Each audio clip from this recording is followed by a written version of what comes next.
Hi guys, मैं हूँ भावेश और आज मैं आया हूँ वागेश्वर टेम्पल।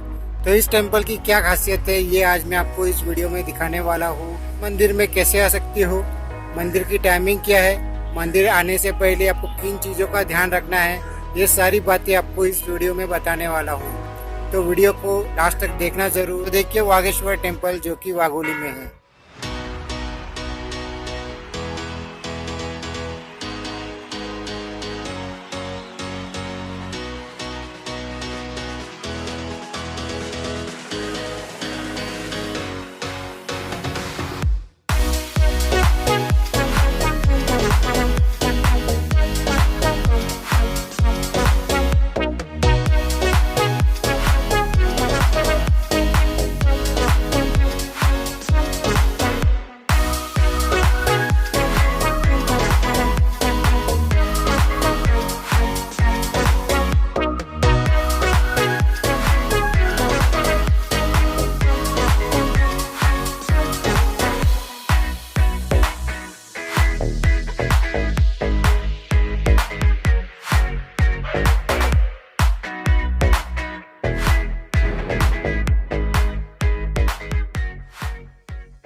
तो आपको वीडियो कैसी लगी? वीडियो अगर अच्छी लगी हो तो शेयर, लाइक और चैनल को सब्सक्राइब करना मत भूलिएगा। तब तक के लिए जय हिंद।